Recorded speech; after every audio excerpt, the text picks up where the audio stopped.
So I will just do some quick Zoom house cleaning rules. First off, I'm Nathaniel Ancheta. I am the president and one of the co-founders of Art in Residence. We're located here in Antelope Valley, California, and we're a nonprofit organization that explores public art through exhibitions, outreach, and education. So yeah, some Zoom house cleaning. We ask that you guys keep your mics turned off and remain muted throughout the duration of the talk. This talk will be recorded, so as you guys all heard. So if you would not like to be seen, feel free to turn off your cameras at any time. And at the end of this talk, we will have a 10-minute session for question and answers. So keep that nice, short, and sweet. So we'll kick it off. So today I am very excited to introduce Nancy Baker Cahill, who is a new media artist who examines power, selfhood, and embodied consciousness through drawing and shared immersive space.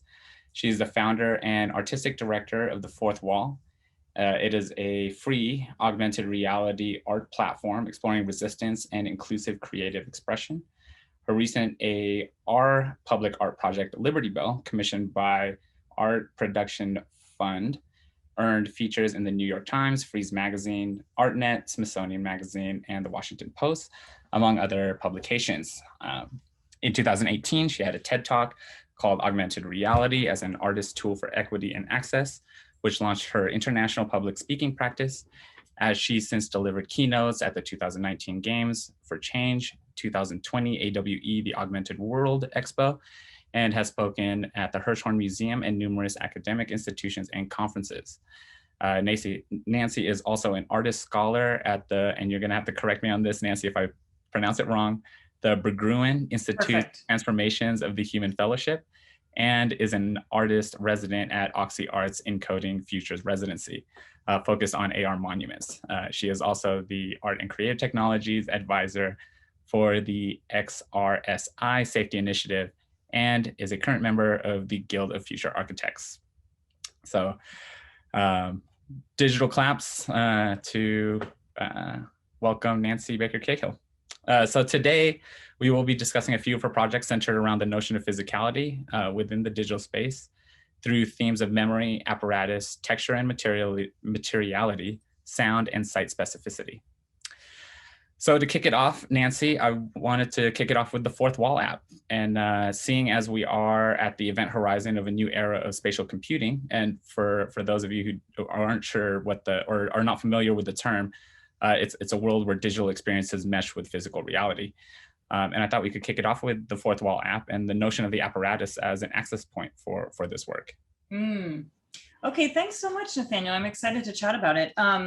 Yeah, so I created the app in early 2018 for a few reasons. The first one was basically born of a frustration that the VR drawings I was creating were really inaccessible, at the time. You had to either have the hardware or you had to come to my studio, and that felt like a pretty high barrier to entry, both for the viewer and for me to share and engage with the general public around the work.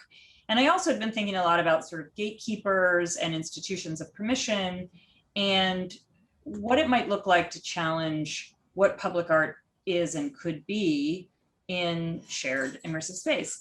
And so when I went to my team at Drive Studios, who helped me produce a lot of my VR drawings, I said, how could we share this more broadly and more widely and make it more interactive and allow people to have a lot more choice and agency around how they experience the work in public or in private, wherever they wanted.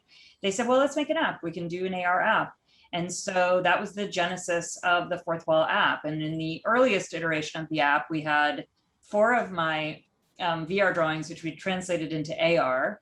We had photogrammetried my studio so that anyone could teleport or move through space into any corner of the studio and look at the work that was done, the analog work, the work on paper in the studio. And then we also had a really early volumetric capture of me, which is AKA a hologram of me talking about the conceptual underpinnings of the work. And so that was the very, very earliest iteration of the app. And my hope was that people would choose these VR drawings and create their own context and content for the work in a kind of, I would say, wordless and in many cases anonymous collaboration. And that's exactly what happened. So people started putting them all over the world, doing all these amazing things, a lot of which is on the Fourth Wall App Instagram and also on the web. Well, I have two websites, nancybakercahill.com and fourthwallapp.org. So they're all, a lot of this is very well documented. And then it was when a friend of mine, Tanya Aganiga, who will be participating next summer in the Art in Residence program, she did this extraordinary thing where she put one of the drawings in the United States, pulled it through the, she does a lot of activist work at the border, pulled it through the border wall into Mexico, into Tijuana. And that was a real light bulb moment for me. And that sort of changed everything for the app too. So that's when we expanded the app to include geolocation.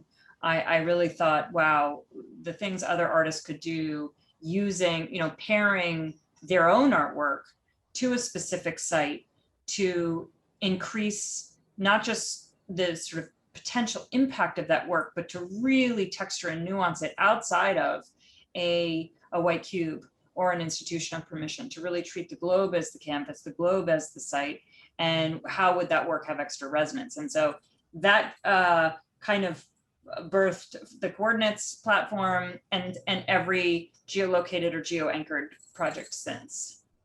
Wow. Okay. So I guess my question then would be like, how do you think the fourth wall has sort of started to break open the question of physicality and site specificity within that work? Because you're starting to talk about like shared spaces, but not shared spaces in terms of all come to a monument or all come to this space to express something. It's like you can all express the exact same thing, but anywhere else in the world, right? Yeah, wildly differently.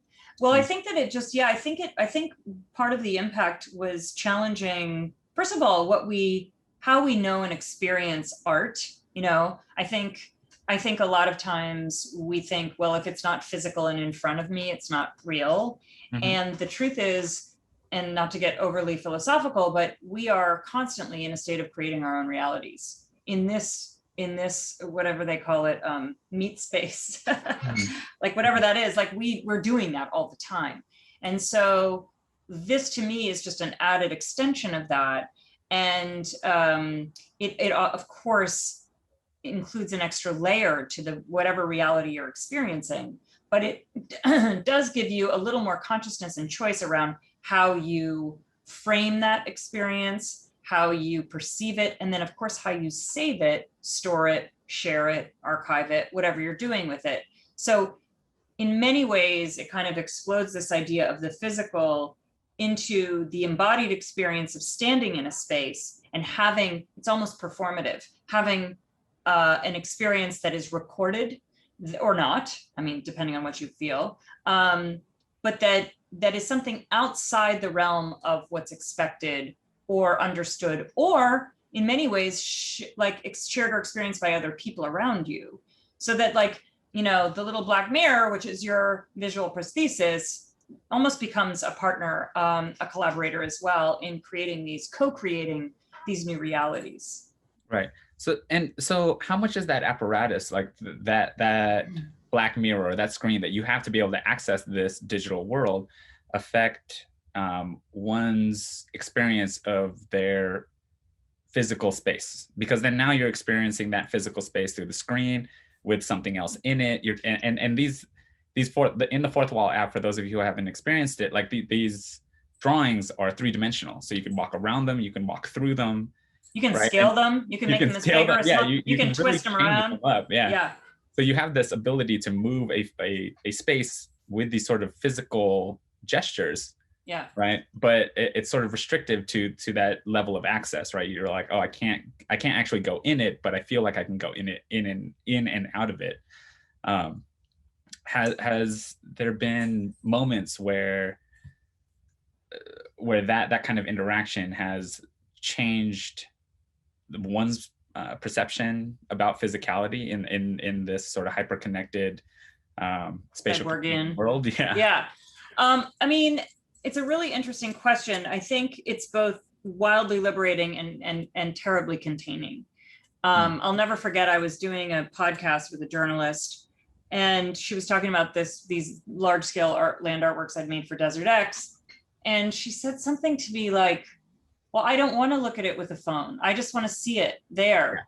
And I was like, wouldn't that be amazing? That would also be magic. And I can't conjure this, digital layer for your eyes. Not yet. If you're wearing AR glasses, maybe, but like as of right now and as of 2018 or 19, this was the vector, this was the prosthesis. And, I think what's always frustrating, I mean, of course, there's so many limitations like the scale.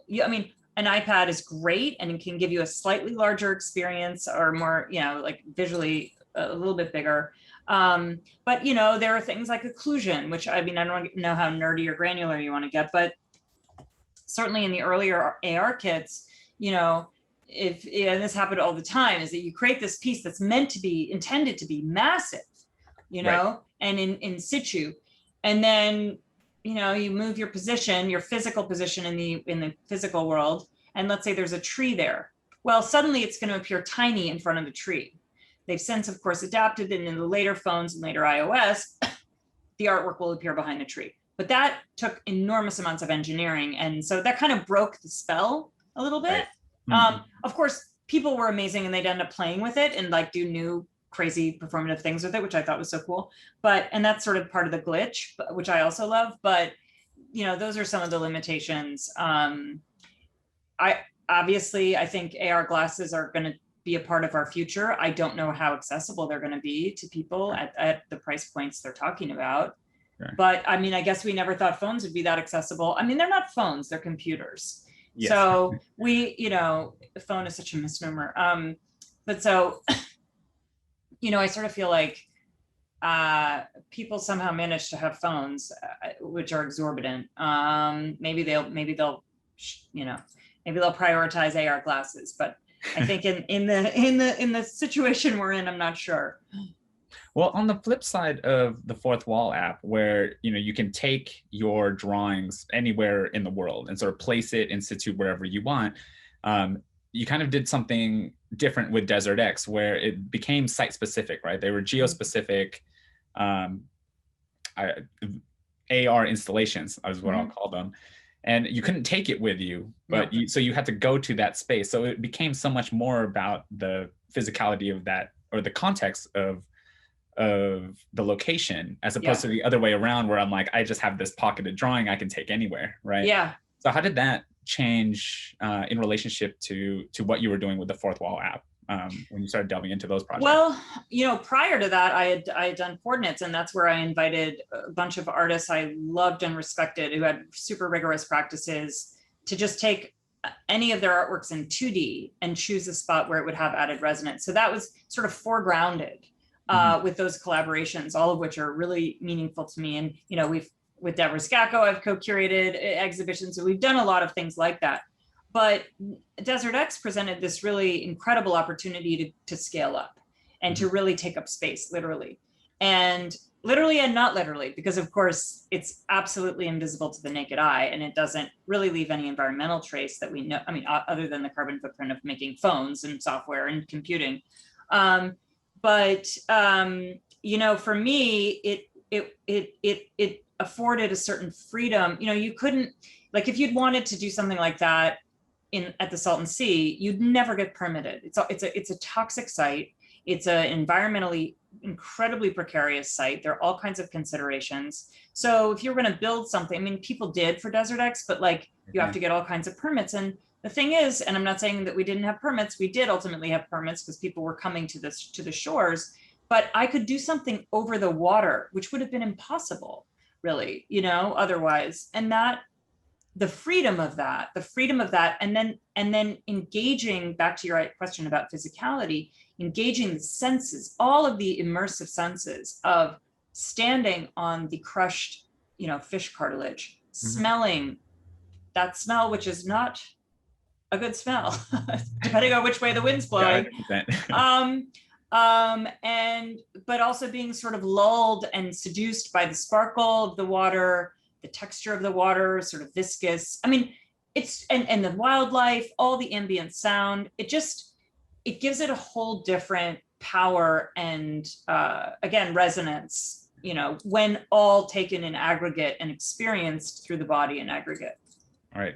And then correct me if I'm wrong, but those drawings were specific to those locations, because I do remember the one over the Salton Sea had a sort of more reflective type of quality to it, as opposed to Revolutions, which was over by the windmills. Yeah, those really were very, very intentionally anchored in those spaces. They were both in reaction to climate change, and they were both I had just finished reading Timothy Morton's Hyperobject. So I was really thinking about climate change as a hyperobject, and I wanted to create a call and response with these two artworks to kind of call attention to two different types of considerations of human impact. So one, of course, was the Salton Sea, and then the other was the wind farm, as you mentioned, Revolutions. The wind farm, which ostensibly is there to create renewable energy, right? But in sort of, I imagined it like an AI, like how an AI would plant a garden or imagine a garden. And so, in creating this garden of wind turbines, a lot of the beautiful and in many cases sacred lands and all the flora and fauna had to be raised to build this. So it's almost like, in even trying to solve the problems that we've caused largely, we still continue to disrupt. And so the idea was that like it would take different types of revolutions, but I was also, of course, referring to the turbines turning. And so what happens is I used a lot of the flowers of that region, and especially that particular area. I used them as inspiration, created them in VR, and then of course we translated them into VR, animated them to sort of churn slowly and slowly dissolve into particulate. And then they all sort of drift toward the Salton Sea in a kind of gesture toward it. So that was how we did that. So that brings me to the question of like your work as in relationship to land art.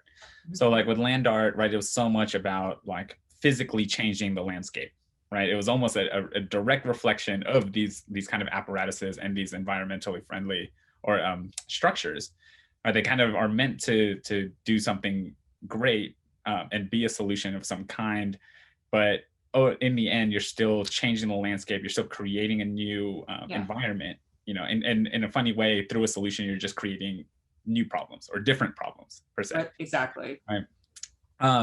And would your response do you find that project, specifically the Desert X ones, as a kind of response to that type of physicality and materiality that is explored so much in land art? It's almost like antithetical in a sense, where it's so ephemeral. It's almost like the polar opposite of land art. Or I would say it very intentionally and decisively opts not to do what that other type of land art does. My hope is that it would be included in an expansive consideration of what land art is and could be. Again, why do we like, I don't really believe that we need to categorize, or we could always expand our categories to include new ways of doing things. But yeah, I had absolutely zero interest, given the ravages of that environment, that extraordinarily fragile and precarious environment of the desert, to do anything disruptive. I just felt that was not just disrespectful to the land, but it would be completely anathema and at odds with any talk of kind of climate change, And so I wanted to go back in terms of the spaces and the context playing such a central role physically to these site-specific works, or these geospecific works, in that I know when I visited Revolutions the first time, like I was restricted to go only so far, right? Like I couldn't walk up to it really or get that close. It was there, you kind of had like a very strict viewing point, and very similar to the one at the Salton Sea. You can't go out into the water. You have this kind of like limited walking space. How much of that played a role into the way you wanted people to physically interact with that work? Well, or was that kind of just in context, like it just had to be that way? No, it didn't have to be that way. And actually, one of my favorite captures of Revolutions, so Revolutions had two different sites, because we had the biblical floods. Right, I do remember that. But another actually was an artist, of course, who walked into the field, into way into the turbines, because we Hmm. created radiuses of visibility that were huge. So he went way, way, way in and then got footage of the work at scale up close. And it was sick. They're among my favorite captures. Salton Sea, you of course, right? Like you can't go into the water, but a lot of people actually activated their phones way outside the boundaries of where they were supposed to and did these like wildly performative things with it. Of course, it was much smaller and it was appearing somewhere else, but it was still that, you know, they didn't have to go to the beach. They could have experienced it, you know, somewhere nearby. Got it. So with these site geospecific, geolocated works, are they ephemeral? Like, I want to get into the question of ephemerality. It's like, are these gone once the exhibition is over? You know, they are digital works and they can be sort of redisplayed and re-geolocated, or they can just remain there. But at the same time, it's like, is there a reason, like, do you keep them to be redisplayed in those same spaces, or is it, you know, what happens to those? Yeah, I don't keep them to be redisplayed in the same places, but I do keep them to redisplay them elsewhere. Like one of the Desert X pieces is going to be displayed in New Jersey later this year. You know, of course, that changes the context. It sort of changes the content somewhat as well. So I always refer back to its origin. But, you know, they're deeply ephemeral. I mean, everything is ephemeral. Even the JPEGs that we save of these experiences may not They deteriorate. they're not going to be usable files at some point. So to me, it really does demand a certain engagement in the moment and in the presence of it. I mean, I'm all for recording everything because I think it's really cool and I love seeing it and sharing it. But I do think that it's about that singular moment that you're, you know, you are in time space. You are there, you are physically present, and you experience it. I mean, of course, in the sort of art market sense, this is a very undesirable model because it can't be sort of packaged and sold unless it's an NFT, of course, which we can talk about later if you want. But I do think that as an experience anyway, that's part of the deal. And I think it's important. So I'd like to jump into another project of yours, which again is geolocated, but in an interesting way because it's Liberty Bell. And I know Liberty Bell is placed in a number of locations, but I do want to share this with our audience, and I will just quickly share my screen here. Let me do this properly so I don't look like I'm technologically challenged. And here we go. So I wanted to show just this video because there's something interesting about it in terms of its site specificity, because it's not Desert X where it was such a natural landscape. Like these are like man-made built structures, built environments in which it's sort of settled in. So I'll go ahead and share this with you guys here.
I will go ahead and stop that.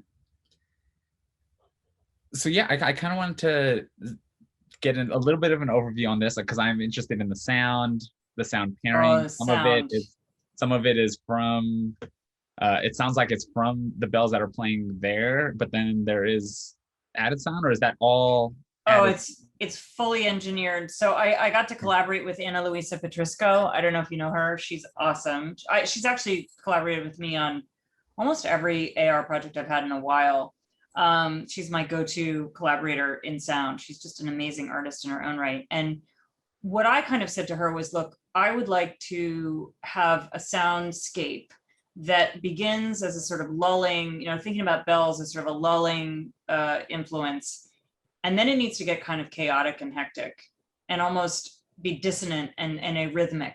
And then we would ultimately come back to a kind of stasis, because that would mirror the animation. So she actually got a copy of the animation first and really exquisitely, I thought, paired it to the animation.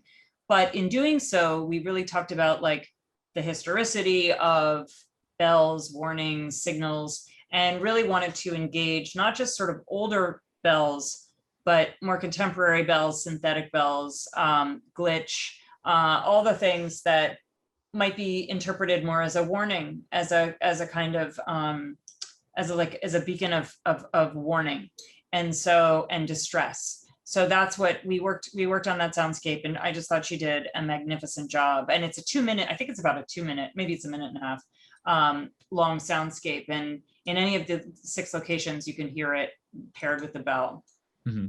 So in terms of site specificity in these, like, how did you go about choosing your locations? Then I'll jump back into sound and memory in here. But yeah, in terms of the locations, they're pretty specific. It was a very, very long and thoughtful process.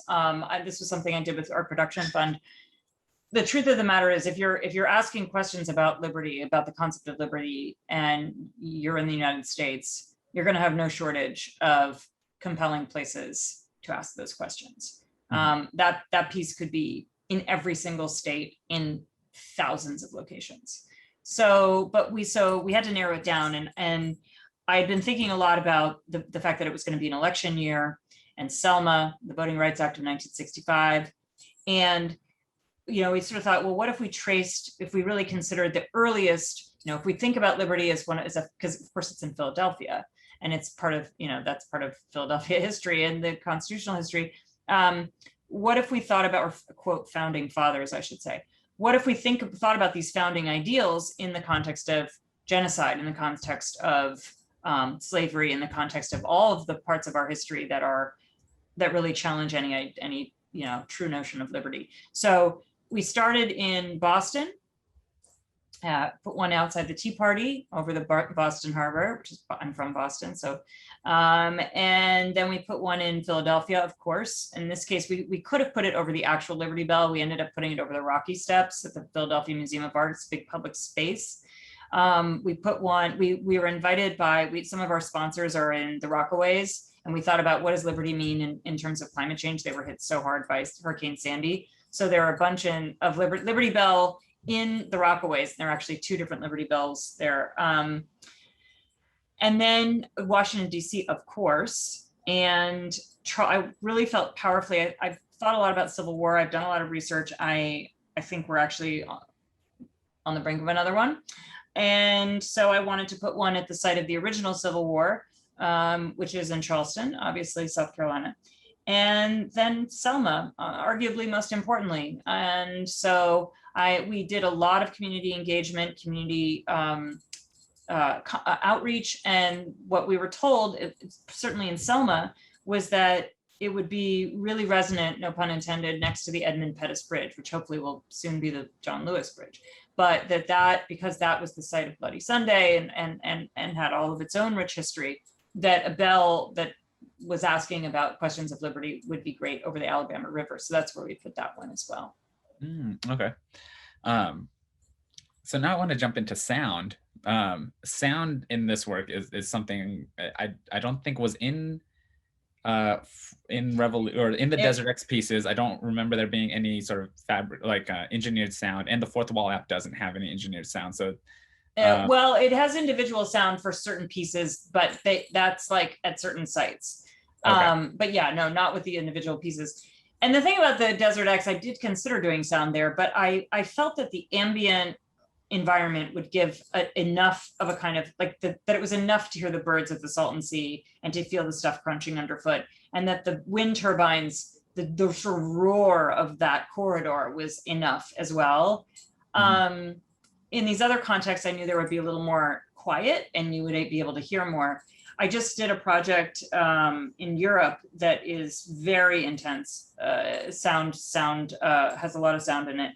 And to me, it just sort of amplifies the possible reach of the project, because the more senses that are engaged, the better. And as you know, like sound is itself an art form, and is infinitely, it's as infinite as anything else. And so I don't know, the projects either call for it or they don't. I did a piece called Legacy for South by Southwest, and I'm actually going to show it here in LA over the ocean in September.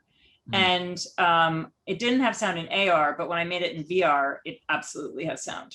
So sometimes it's also, there's that too. Well, sound in terms of materiality and texture, there's one, when it comes to Desert X, it's like the sound that's already there, right? That natural sound.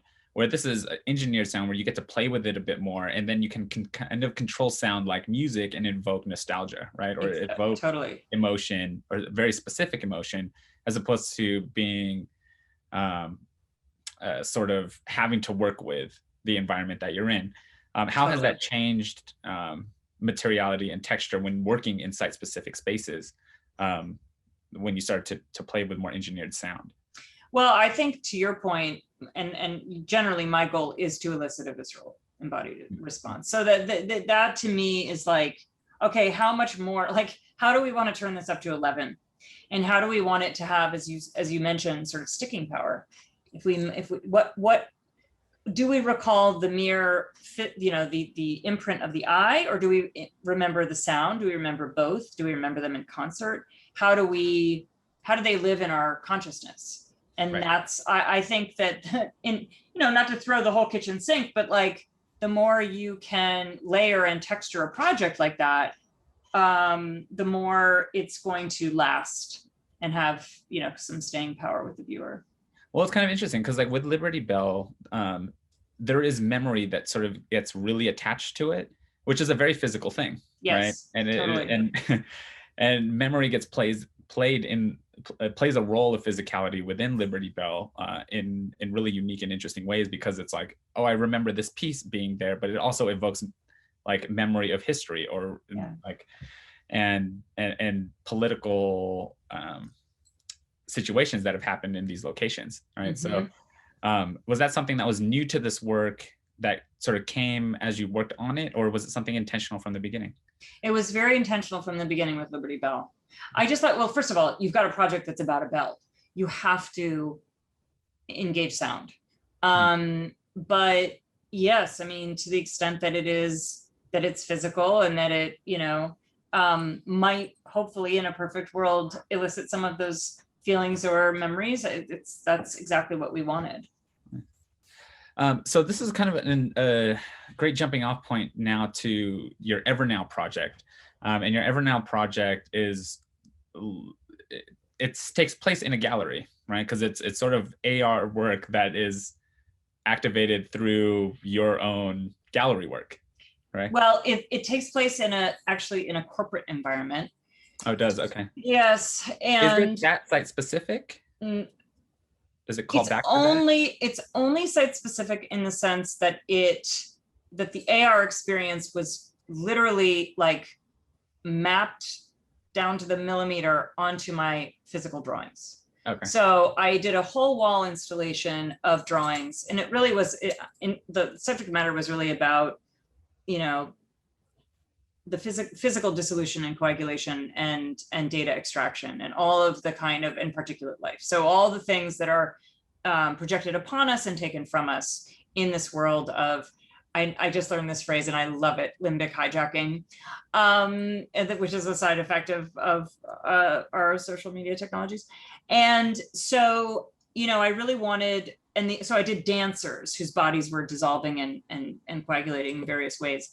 And I wanted to envelop the entire body of the viewer so that they could participate in a massive AR sort of immersive moment. So basically, it was a 40-foot wall, and you held your phone up, And as you walked along the wall, your camera of your phone picked up, obviously recognized the images that I'd created. And it literally looked like pieces of the drawing just dislodged from the drawing and came at you. And then they started to spin in all these chaotic and unpredictable ways. And we used an AI algorithm so that they didn't repeat terribly often. And so you literally were walking. I wanted you to feel, I created they were created in these kind of lens formats because I wanted to talk about sort of mediated culture and the way that we see ourselves and see others. And I wanted to break through that and not implicate, but well, in a sense, sort of implicate the viewer in participating in that.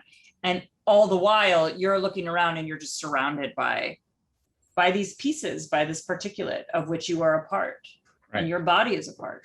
Well, that's what I found most interesting about that work, is that it does evoke the visceral and the body in a much different way than the other ones, because it's so much more internal of an experience, as opposed to I'm in a space and this is also in that space with me, but I'm looking at it through an apparatus, where this is like, oh no, this is kind of a work of just about me within the work itself.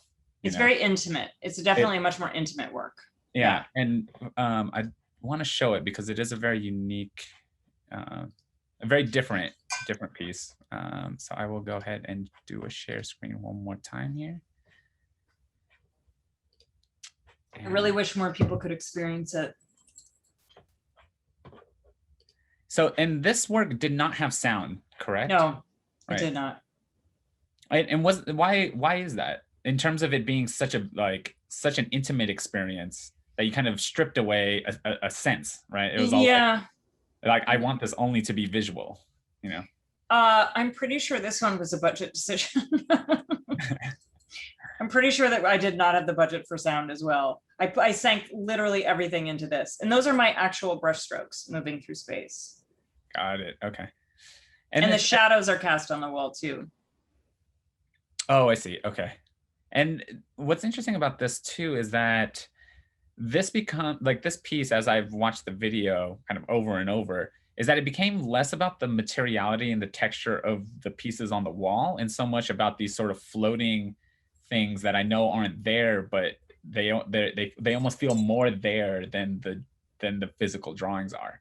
I love that you said that. You know, and was that something that is a newer experience? Because it wasn't something that I felt when experiencing the previous projects we talked about. Yeah.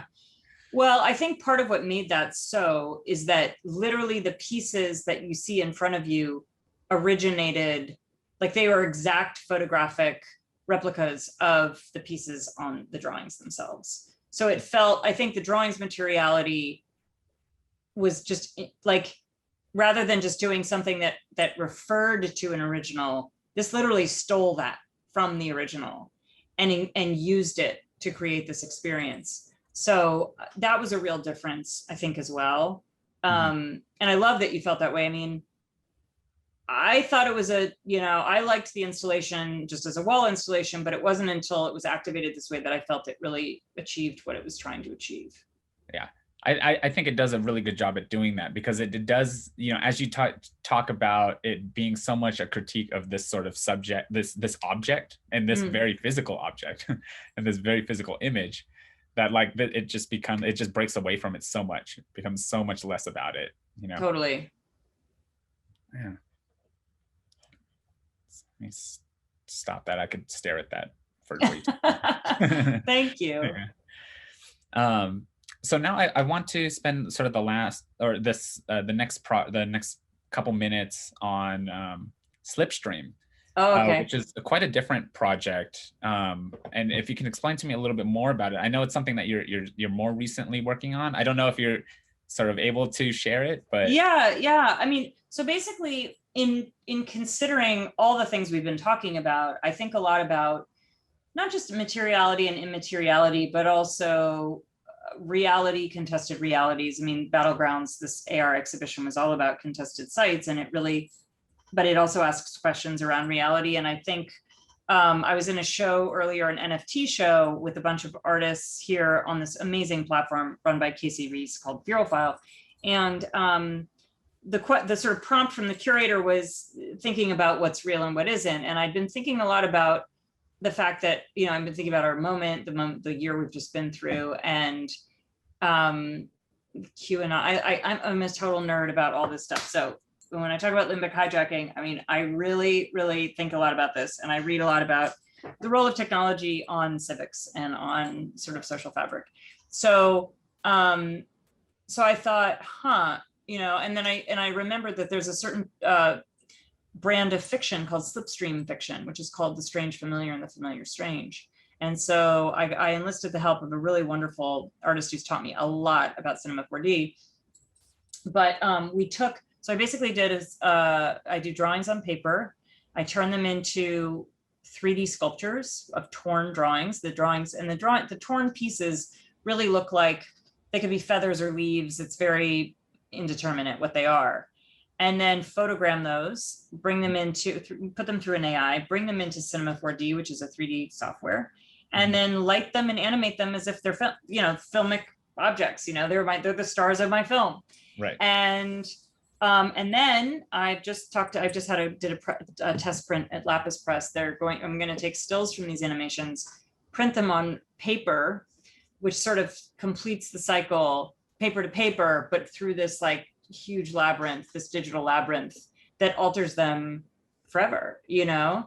And they'll never return to the same place, you know, but they've sort of gone through a process of, you know, not to overly anthropomorphize it, but they've been on a journey, and they've been through different processes and different iterations and different incarnations, still representing something essential to their origin, but uncanny and unusual enough that you'd look at it and be like, I mean, that seems familiar again, but it's not something I know in nature. And it's sort of playing with that strange familiar or familiar strange to get at some of these larger questions of, well, what is real anyway? Right. You know, what is real, you know? And so let me just see if there's something I could show. Nobody has seen these yet, so I haven't shared them with anyone. What have I rendered? Exclusive. Well, yeah. I'm trying to think of what a render that I've done that's okay. Actually, one thing that might be kind of cool to show you. Let me just see my animations. I just have to see what's actually been rendered. Hang on 1 second. Sorry, this is let's take 1 second.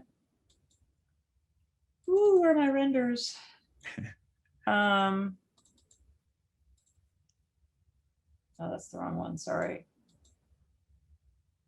Maybe it's, I know which one it is. Okay.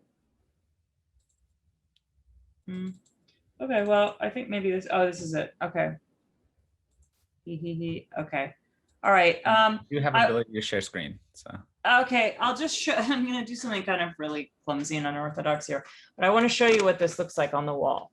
So this is the actual piece or a portion of it. Okay. It's the all torn drawings. It's massive. It's about 11 feet long. And now I'm going to show you that piece as a slipstream. And this is, mind you, not a great, this is just an MP4 on my PC. So let me see. Okay, can you see? Yes. Okay, looks like I can't actually, can I move this? Damn. All right, so here it is. Back to the beginning.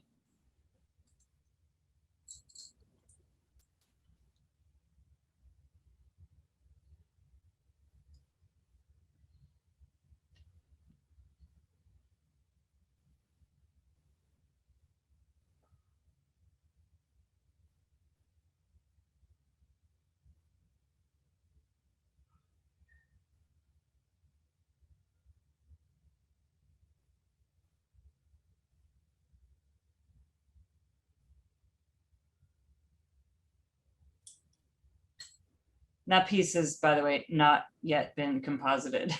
And I'll show you what I did for Feral File. I think this is the original. This is the original piece that was another one, just black and white. And it just was a lot less sort of produced with lights and color and everything else. But okay. Yeah, so that's that.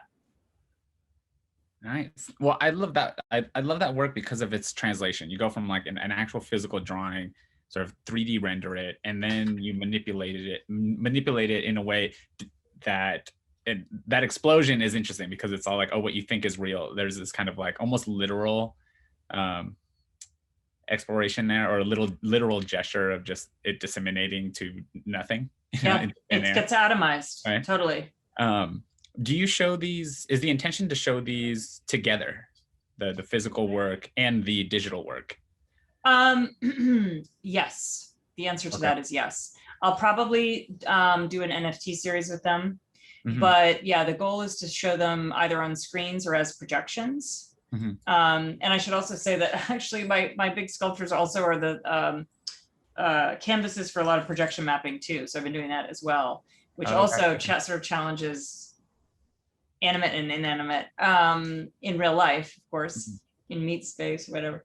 But yeah, that is the intention. So I'll be showing them this fall, and I'm maybe showing them sooner than that as well. Nice. And then of course as prints. Nice. Well, I'm very much looking forward to it. Thank you. So we have a few minutes. I wanted to end. I know you wanted to talk a little bit about the next museum in Amsterdam and your recent trip. So yeah, give you some space to yeah, share. well, speaking of cosmic, I had the great fortune of going and attending the next museum in Amsterdam. I met the women who started it, these two like brilliant millennial women who I met first in Barcelona in 2019, and they said, oh, we want to start an immersive art museum. And I thought these two could probably pull it off, but like, let's see.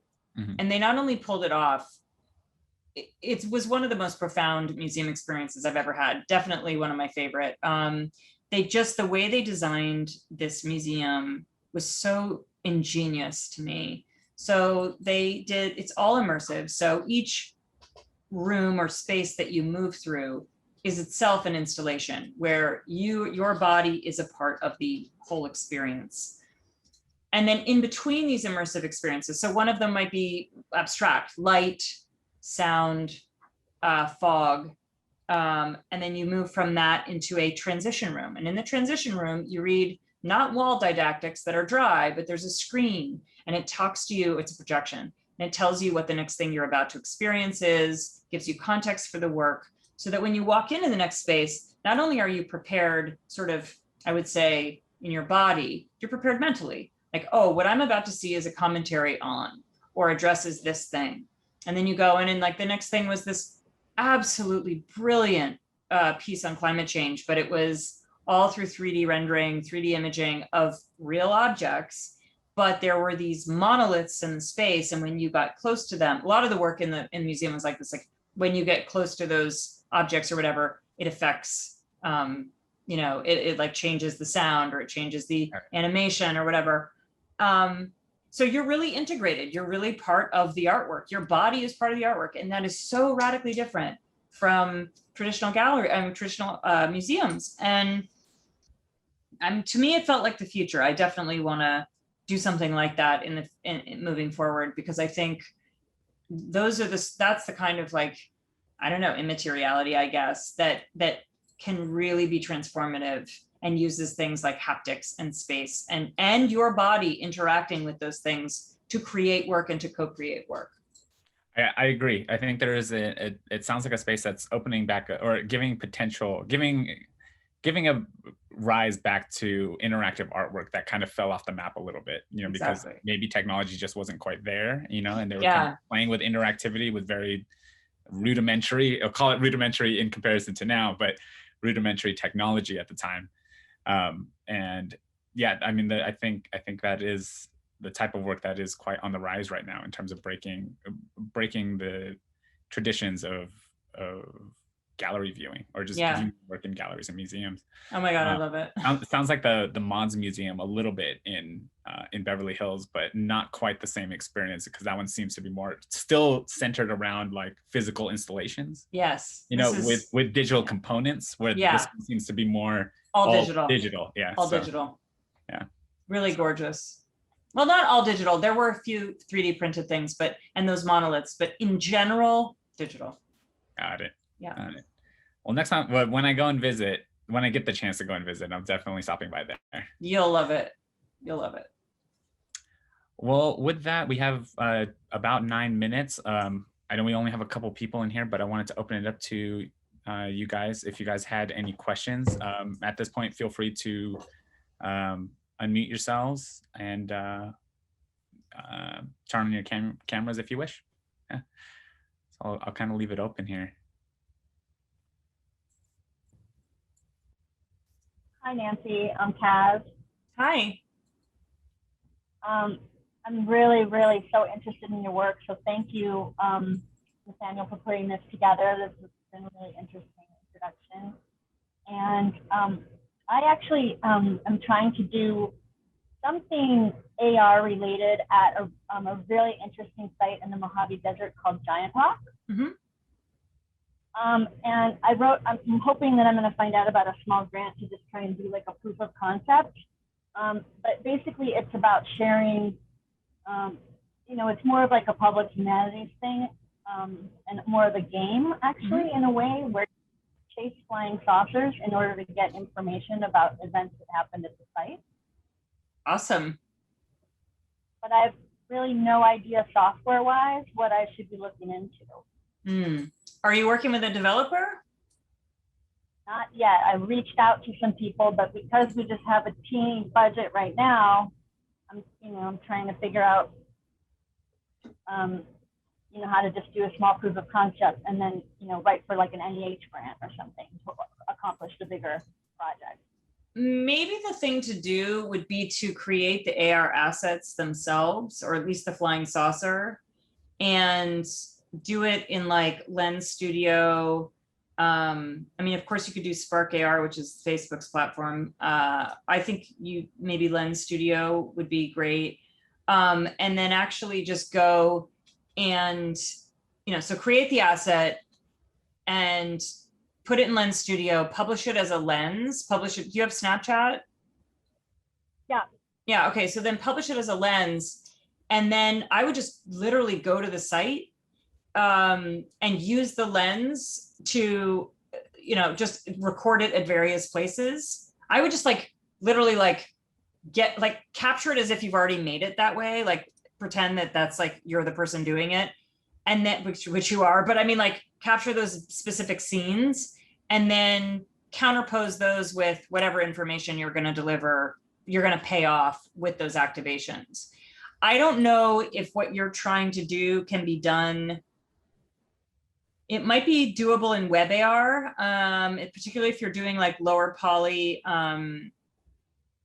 interventions, which might not, have a big, long time to download, like if they're small enough, but it might also be an app, in which case that's a bigger investment. So I would just sort of weigh how you want it to happen. And I would work with, if you don't have any experience in AR, I would definitely work with a developer to trigger whatever those sort of Easter eggy or whatever the information download payloads are with those specific sites, because I'm assuming that they'll be geo anchored. Yes, totally. Yeah, that's what I would do. But to hack it in the short term for proof of concept, I would do what I just said. Okay, cool. Thank you very much. Put it into a deck. Do you have any suggestions on how to look for a developer? I'm sure there's tons of people out there who are doing this, but we really want somebody who's maybe like public humanities or heritage oriented or something like that.